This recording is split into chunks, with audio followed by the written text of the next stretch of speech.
Pues yo, a lo mejor va un poco ligado, no tanto.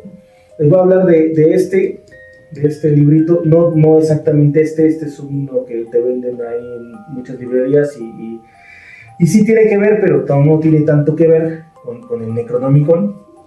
Pero este es de H.P. Lovecraft, lo pueden conseguir yo creo que en cualquier librería.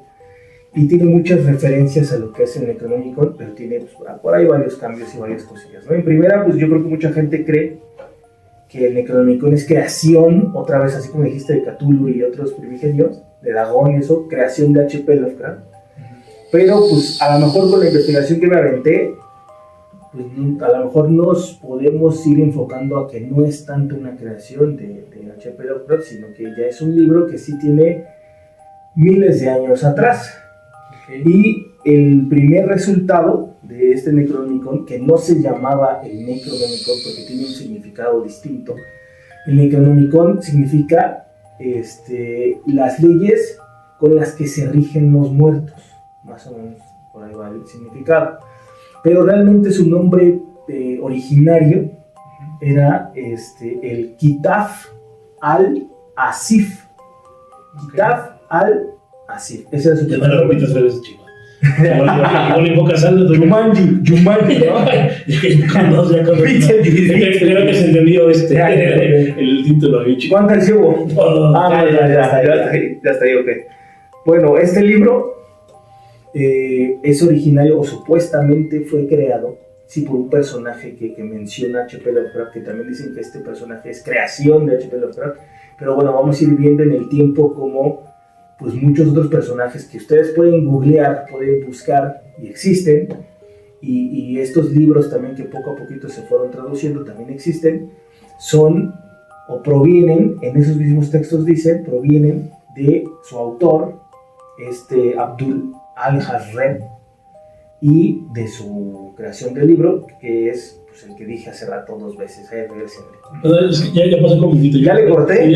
Ya puedo decir Kitaf al-Asif. Sí. ¿Y qué significa eso? Kitaf al-Asif significa el rumor que producen los insectos. Como el zumbidito que hacen los insectos, ¿no? Ándale. Bueno, podría ser. Es que esta cuestión es que ya pasó tiempo otra vez, ya dijimos otras palabras, entonces ya puedo decir que va. De todas maneras ya se cayó el Naruto, entonces se hubiera caído otra vez, ¿no? Sí. Hasta se levanta. se sube, se asoma. Es el rumor que producen los insectos, pero hay una referencia en ese tiempo, en esa época. Estamos hablando del 700 después de Cristo, donde fue creado el Kitaf al-Asif.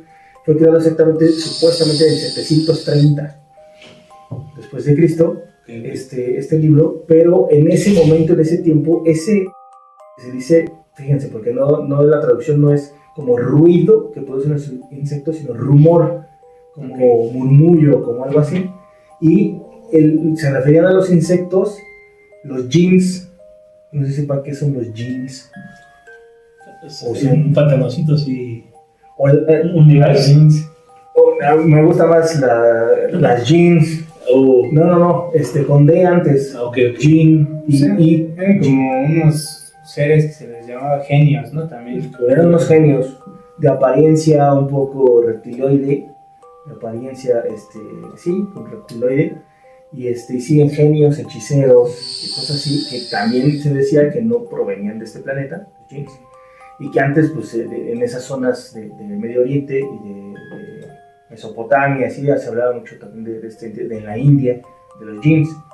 Y bueno, supuestamente estas seres, estas entidades, provocaban un sonido, un ruido, el cual Abdul al-Hazred pues, decidió ponerle así el nombre a su libro, como ese rumor, ese murmullo, por así decirlo, el murmullo de los jinns, pero le puso el rumor que producen los insectos, ¿no? Entonces le puso Kitaf al-Asif a su libro.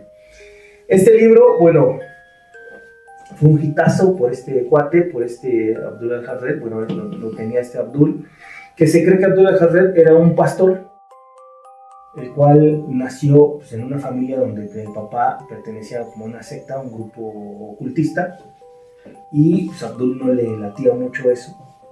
Huye de ahí por mucho tiempo hasta que llega a Egipto. Y en Egipto, pues, todavía siendo un chavalón, encuentra o lo acoge más bien un señor de nombre Yaktov. Este señor Yaktov era, pues no como su papá, un miembro de una secta ocultista, sino él era un ocultista, un maestro, un mago ocultista. Y entonces, pues, sintiendo que ese era su destino, pues se queda con este señor. Y este señor que se comunicaba con entidades superiores, antiguas, etcétera, primigenios, pues estos cuates lo hacían de manera, vamos a decir, natural, ¿no? Sin tecnología. Espiritual, este maestro, Yaktov. Y cuando fallece Yaktov, uno de tantos, vamos a decir, contactos que tuvo con estos seres primigenios, pues también desaparece Yaktov. Le pasa lo mismo a Abdul al-Hazred más adelante. Y más feo. Pero bueno, este Abdul al-Hazred pues se queda con todos los escritos y textos del maestro Yaktov y comienza a entrar en trance. Se dice que el trance que logró Abdul fue de 8 años. Muchos científicos en la actualidad dirían este cuate estuvo en coma, ¿no? 8 años. Realmente estaba en trance, despierta del trance de 8 años, Abdul al-Hazred, y lo primero que hace es ponerse a escribir Kitab al-Asif. Se avienta todo el texto, todo el libro. Cuando lo termina, le sucede esta cuestión como trágica a este señor, que pues al parecer un biógrafo, Ibn Jalican, claro, esto fue hasta 1332, o sea, del 730 que se crea este libro hasta el 1332, este señor que estudió toda la biografía de este libro y de este Abdul al-Hazred, pues sí menciona que no fue como lo mencionan en muchos otros libros del Necronomicon o muchos otros libros de H.P. Lovecraft, que fue el desmembrado. Despedazado en un mercado, ¿no? Despedazado, desmembrado Abdul al-Hazred y muerto ahí, sino este señor menciona, y de ahí, después de muchas traducciones y traducciones que pasó este libro, que vamos a ir revisando cada una de las traducciones así, como rápidamente, por fecha, pero este señor, la primera investigación que hace y el primer texto que él hace acerca del Al-Asif, este libro, y de la historia de Abdul al-Hazred, es que el señor no fue desmembrado o muerto, sino más bien una entidad invisible, alguien que nadie podía ver, se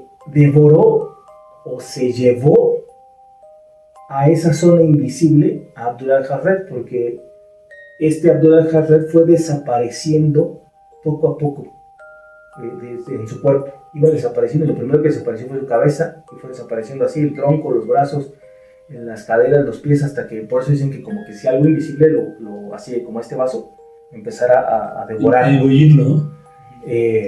Entonces se cree este señor, el Ibn Jalican, que también lo pueden googlear, y es un biógrafo que existió en 1332 al 1400, al principios de 1400, y que estudió el Al-Asif y Abdul al-Hazred. Menciona eso, este señor, que en ese texto sus discípulos o escribas de Abdul al-Hazred, o gente que estaba como de testimonio, sabían que había desaparecido. O sea, no estaba su cuerpo desmembrado en el piso, o sangre, o vísceras, etcétera, sino no había nada de Abdul al-Hazred, había desaparecido. Entonces, para él, pues es que se lo habían llevado a ese lugar invisible.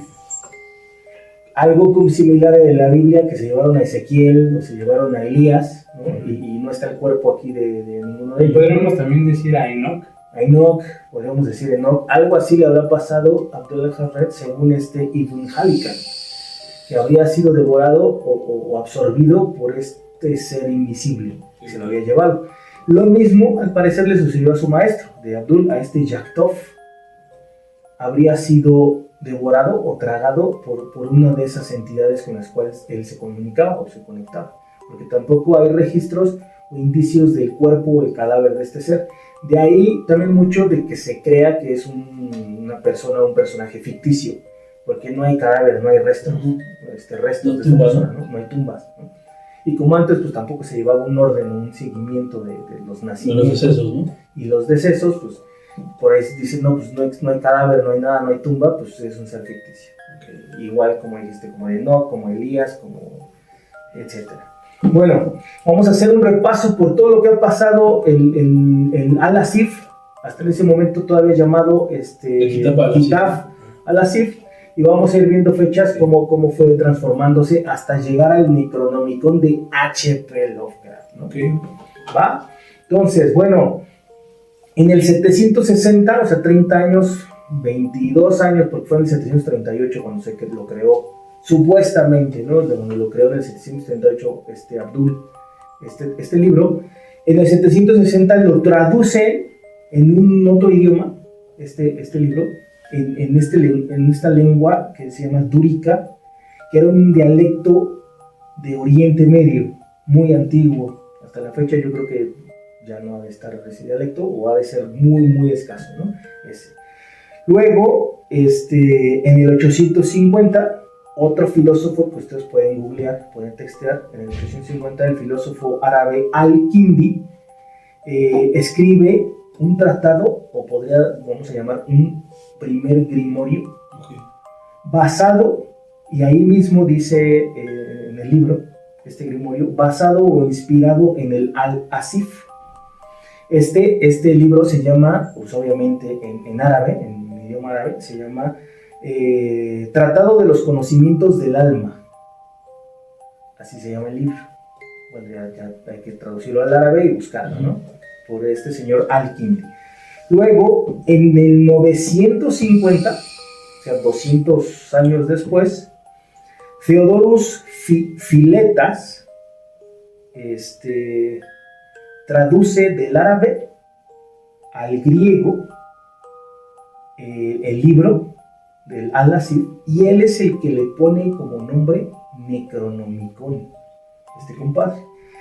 ¿Por qué? Pues porque Necronomicon significa, en griego, significa las leyes o las reglas con las que se rigen los muertos.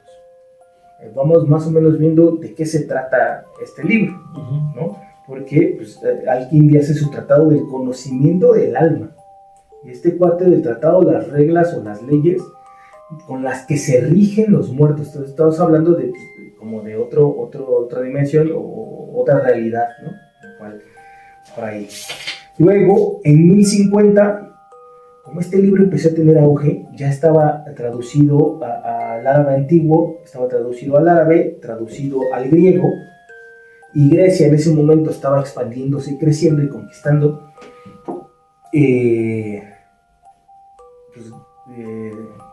por así decirlo, gente de la élite de ese momento, empieza a investigar este libro y manda a quemar absolutamente todo lo que tenga que ver con el Necronomicon o con el Al-Asif o con el Tratado del Conocimiento del Alma, que eran estos 3 libros los que pues eran peligrosos en ese momento.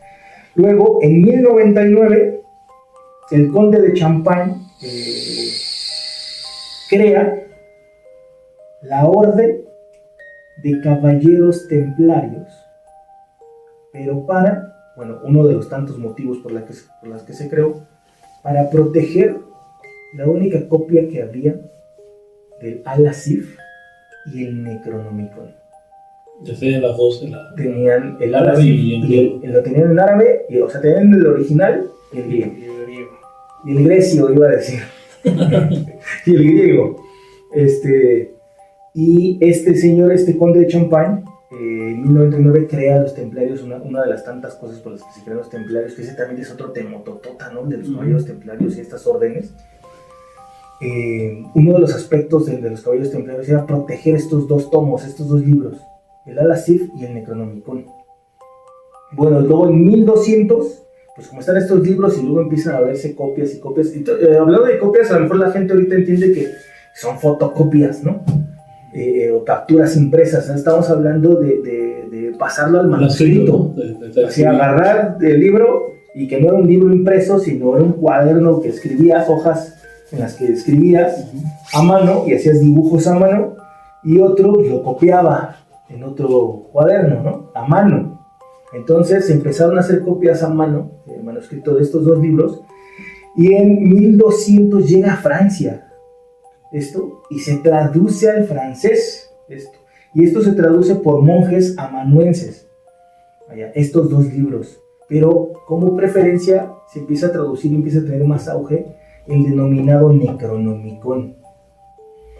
Luego en 1228 Olaus Bormius traduce ahora del griego, que ya lo tenían antes, al latín, el idioma latino, Necronomicon, y se vuelve en ese momento una de las versiones más importantes y de mayor influencia en toda esa zona de Europa.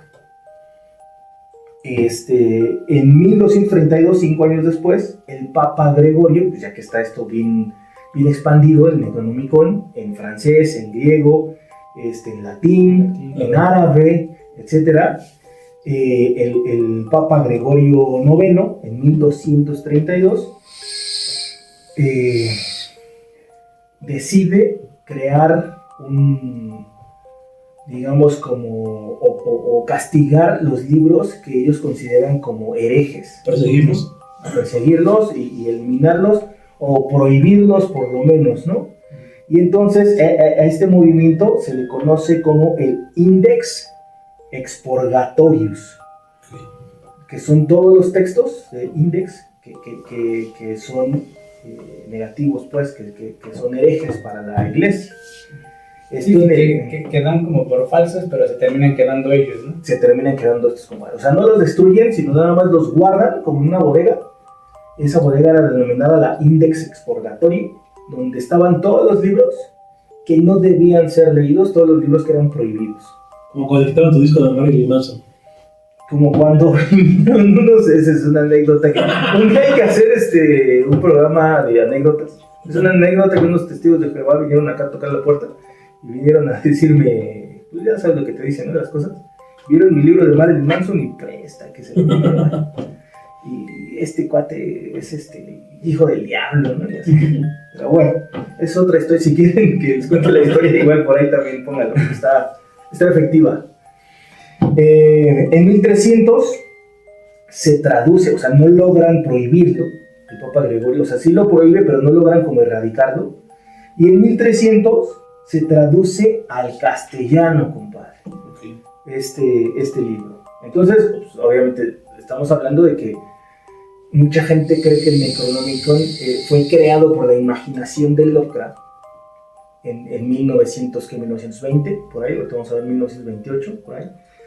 Y hay una cantidad de libros atrás, traducidos, prohibiciones, gente que ustedes pueden googlear, gente que existió y que prohibió este libro, o que lo tradujo, o que lo tuvo en sus manos, y entonces pues no tiene nada que ver con que lo haya escrito de la imaginación, ¿no? De HP. Bueno, en el 1300 se traduce al castellano y es guardada la primera copia original que se crea en manuscrito, el castellano, se guarda en la Universidad de Salamanca y hasta la fecha debe de estar ahí, este libro.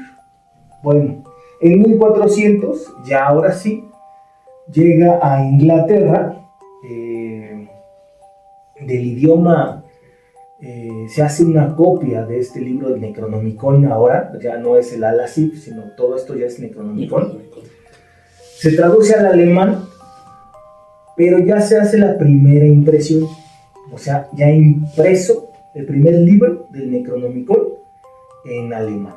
Vamos a hablar, pues, a lo mejor una técnica antigua de impresión, porque pues, mucha gente, a lo mejor, como sabe, pues la imprenta se hizo en 1440, más o menos, por Gutenberg.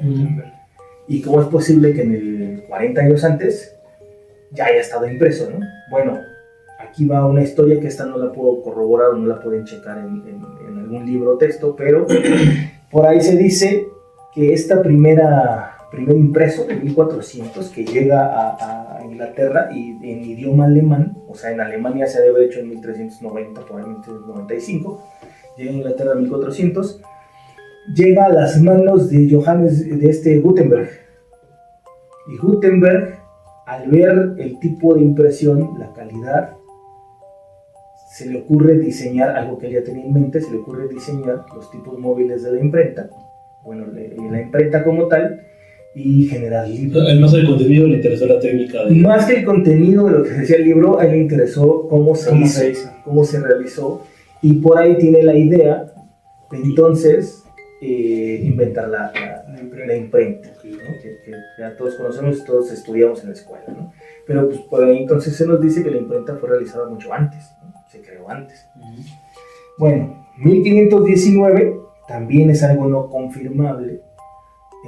Hay por ahí una carta de Leonardo da Vinci en 1519 donde él menciona que él se inspiró en ser, llamémosle, investigador o científico. Bueno, todavía no existía tanto como tal la palabra ciencia, científico, fue acuñada más adelante en un libro, pero digamos que fue uno de los primeros científicos, y eso que su manera de entrar a la ciencia o al conocimiento, mejor dicho, fue a través de que él tenía, y supuestamente eso es una carta de él mismo, inspirado en un libro que le llegó a él, que obtuvo, que era el Necronómico, de un libro impreso, o sea, ya en imprenta, ya tenía este compadre. Bueno, se traduce después al italiano en 1510, en 1568 se traduce al inglés, faltaba el idioma inglés, ya lo tenían en castellano, en francés, en árabe, en griego, en latín, en alemán. Ahora se traduce al inglés, y esto se traduce a lo mejor por un personaje que muchos van a conocer, por John Dee, o Johannes Dee, ¿no? Su nombre real completo. Este libro lo traduce John Dee al inglés, igual se imprime y se le entrega la primera copia original a Rodolfo II de Habsburgo, que para eso tenía como, digamos, como asistente, vocero y analista y de todo a John Dee. Igual de esos hechos corroborados, John Dee tuvo la biblioteca más grande de Europa por cierto tiempo. Exactamente, también. Y pues uno de los más grandes también ocultistas, ¿no? Que tiene muchos grimorios, compadre, muchos grimorios muy importantes. John Dee, también estaría bueno que a lo mejor podría hacer un episodio, ¿no? De John Dee. John Dee y su compañero Edward Kelly. Edward Kelly, también tremendo ocultista, ese compadre. Bueno, luego ya en 1598,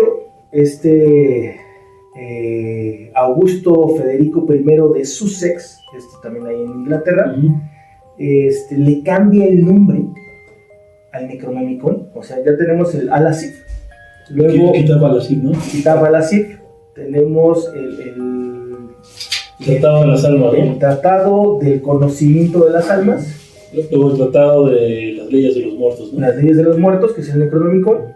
Y ahora Augusto Federico ahí en Inglaterra en 1598, o sea, 30 años después de que John Dee lo traduzca al inglés, del alemán al inglés, Augusto Federico de Sussex le cambia el nombre, hace una segunda traducción aparte del inglés y le pone el Cultus Maleficarum a este libro. Pero pues, sigue siendo el Necronomicon, más bien sigue siendo el Kitab al-Asif, este libro, ¿no? Con algunas variaciones de estas traducciones, ¿no? que va teniendo. Y luego ya, pues bueno, en 1900, el profesor Harry Hermitage, que es director de la biblioteca de la Universidad de Miskatonic, de 1598 a 1900, pues son casi 400 años, 300 y cacho de años. Por ahí pasaron muchas cosas, hubo muchos panfletos, panfletos, se puede decir, de impresión del Necronomicon, que empezaron a correr por toda Inglaterra, por toda Francia, empezó a tener un auge tremendo, y la iglesia se empezó a prohibir estos panfletos, porque empezaron a tener muchos adeptos. Empezó a dar muchos adeptos a este libro. Mucho culto. Ajá, y había muchos cultos por ahí que la iglesia no sabía, ¿no? Entonces hubo una persecución tremenda por estos panfletos y por estos libros. Ya hasta 1900 el profesor Harry Hermitage, que era el director de la biblioteca de la Universidad de Miskatonic, ahí ya empezamos a hacer referencia a H.P. Lovecraft más adelante. Este director obtiene una copia del libro de, no el Cultus Maleficarum, sino del Necronomicon en inglés, y lo obtiene ahí en su biblioteca. ¿Cómo lo obtiene? Que esto es lo interesante. Ese libro se lo dona un señor llamado Whipple Van Buren Phillips. Whipple Van Buren Phillips. ¿Quién era este señor? Era el abuelo de H.P. Lovecraft. Este señor le dona ese libro al profesor Hermitage, director de la biblioteca de la Universidad de Miskatonic, pues que él no había escuchado, supuestamente, pero se le hizo demasiado interesante y permitió que se quedara ahí en la biblioteca. Varios gente que entraba a la biblioteca empezó a llamarle la atención este nuevo libro, hasta que pues, un chaval, H.P. Lovecraft, se hace también fan del libro, empieza a leerlo y se vuelve también un ocultista, empieza a interesarse por las artes ocultas. De ahí que también no es raro que conozca entonces a Aleister Crowley, y de mi compañía, ¿no? De toda esta orden en la que pertenecían estos individuos, y empiece a gustarle el terror, ¿no? Y empieza a querer disfrazar las cosas que venían en el Necronomicon, disfrazarlas de alguna historia, de algún cuento, y que la gente empiece a creer que son solamente cuentos o historias, ¿no? Cuando a lo mejor él dijo, si yo profundizo más en este tema en algo, pues me va a caer también la iglesia. El veto, ¿no? O me va a caer el veto de algo. Dicen, ahora lo van a cancelar, ¿no? O lo van a cancelar. Hoy en día lo hubieran cancelado, ¿no? Lo hubieran funado. Lo van a funar. Entonces este cuate más listo dijo, bueno, yo voy a meter estos textos a través, hay quienes los hacen canciones, películas. Este cuate dijo, pues, que sean historias de libros, ¿no? Bueno, Caricaturas. Hacen caricaturas también de otros muchos temas, llamadas parodias luego, ¿no? Chistosonas. Bueno, él decide tomar, que no básicamente de este libro del Necronomicon que tenía el profesor Hermitage. Ya el profesor Hermitage, cuando ve que H.P. Lovecraft le gusta mucho este libro, se lo regala y le dice, te lo voy a regalar, ¿por qué? Porque este libro me lo regaló a mí tu abuelo, pertenecía a tu abuelo. Entonces no sé de dónde proviene, no sé exactamente atrás cómo lo obtuvo él, pero pues te sigue perteneciendo a ti, ¿no? Y al parecer te sigue latín. Uno de sus amigos, el lector, por ahí les debo el dato, y si no, se los escribimos ahí el dato de quién era el amigo. Él sí se volvió fan de ese libro de H.P. Lovecraft. Le gustó mucho y empezó a basar sus novelas en uno de los personajes o en uno de los seres que venían dentro del Necronomicon desde que era el Alasif, que era Hastur, o el Rey Amarillo, o el Mago Amarillo. Y él empieza a hacer novelas sobre el Mago Amarillo. Lovecraft le empiezan a gustar los cuentos de terror de su cuate, de su compa, de este Mago Amarillo, y entonces pues, de ese libro que tú tienes. Entonces H.P. es como empieza a verle cómo sacarle jugo a ese libro, de la idea de su cuate, y empieza a desarrollar estas novelas de horror cósmico también. Bueno, para terminar con esto, con las fechas y todo esto, en 1912, Anónimo, un millonario anónimo, compra una de las copias del Necronomicon ya impresas, y este millonario se embarca en el Titanic. Pues sabemos la historia del Titanic, y entonces un Necronomicon original, traducido del inglés, pues Necronomicon, está en el fondo del mar, ahí en el Titanic. Otro dato, por ejemplo, en 1921, un señor de nombre William Romain Newbold, este señor le encargan descifrar un texto muy antiguo también, que no lograban descifrar porque tenía escritura que no sabían pues, cómo traducirla, el famoso manuscrito Voynich. Este señor Newbold le dan el manuscrito Voynich porque él ya había tenido en su poder el Necronomicon, el Al-Asif, el del conocimiento del alma, el Maleficarum, el Cultus Maleficarum, etc. Y tenía otros tantos grimorios de John Dee, tenía muchos otros grimorios más hechos, y los traducía, y entonces le dieron a traducir el manuscrito Voynich, que según hasta la fecha nadie lo ha podido traducir. Pues bueno, este señor lo tradujo en 1921, el manuscrito Voynich, y dijo, este es un resumen o un compendio del Necronomicon. Está basado completamente en el Necronomicon, solamente que tiene anotaciones y dibujos distintos como para mayor comprensión del que lo estaba realizando. Y para que solamente él lo pudiera releer y estudiar, ideó este código para escribirlo. Entonces, bueno, él quedó ahí. Cuando está diciendo esto, no termina toda la traducción del Voynich para corroborar esto, y muere misteriosamente este señor, William Romain Newbold, que igual lo pueden googlear, al profesor Hermitage, a Augusto Federico, a todos los que he mencionado, los pueden googlear, los pueden buscar. Entonces son personajes que existen, que tuvieron este libro. Estos libros también existen, el Cultus Maleficarum, etcétera, etcétera, todo esto existe, ¿no? En el 1956, la profesora Henrietta Franklin de la Gran Bretaña, de Inglaterra, hace una tercera traducción del libro del Necronomicon, y la hace específicamente para el Museo Británico, el cual ahí está también ese libro en el Museo Británico. Y según yo también hay una copia de España en la Universidad de Madrid. En Salamanca ya habíamos dicho que hay una en castellano, ¿no? Okay. Entonces no es en Madrid, es en Salamanca, en la Universidad de Buenos Aires. Ajá. Exactamente. En la Universidad de Católica, que tiene el profesor Heritage, y en el Museo Británico hay otra copia, en 1956, una tercera traducción al inglés por la profesora Henrietta Franklin, otra persona que existe, pueden googlear. Y seguramente tendrá el Vaticano, ¿no? Las que se robó el Vaticano en todas estas persecuciones de estos libros. El Vaticano debe tener los panfletos, debe tener el cultus, el conocimiento de las almas, una copia del el Al-Asif, debe tener todos, ¿no? El manuscrito Voynich, etcétera, etcétera, ¿no? Bueno, ya por último, para cerrar este tema, en 1967, unos filósofos de la Universidad de Virginia corroboran que el manuscrito Voynich son sí tratados específicos del Necronomicon, pero lo censuran a estos profesores, tanto que no tenemos sus nombres, ¿no? De estos filósofos.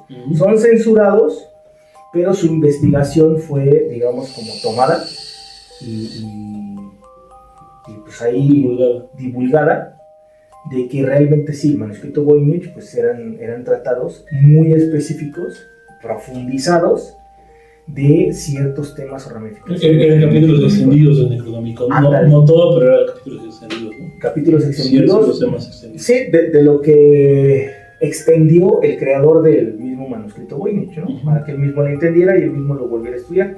Entonces, bueno, ahí vamos a dejar la historia del Necronomicon, porque también me gustaría hablarles de lo que contiene realmente el Necronomicon, ¿no? De por qué ha sido tan perseguido, por qué ha sido tan satanizado, censurado, satanizado. Sí, le llegan a decir que es la Biblia del diablo. La Biblia del diablo y demás. Bueno, ¿por qué fue satanizado? Y es algo bien interesante, tiene cosas bien interesantes que, pues yo creo que sí realmente muchos científicos se han basado también en este libro, ¿no? Yo creo que sí realmente Leonardo da Vinci lo tuvo y dijo, venga. Yo creo que también realmente Nikola Tesla tenía una copia también, y dijo, de aquí se me ocurren también un buen de cosas.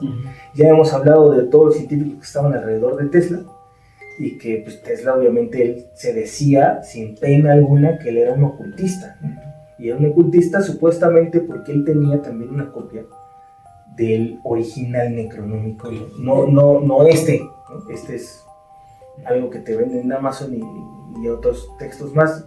Cuando veamos qué tenía el Necronomicon, nos vamos a dar cuenta de que no estamos consiguiendo el verdadero Necronomicon, ¿no? Y por eso te lo venden, ¿no? Que seguramente a los que tengamos acceso también estarán limitados, pero hay algunos que todavía tienen más información. Exactamente. Y algunos otros que son, no sé, investigación de algún otro autor sobre el Necronomicon. Sí.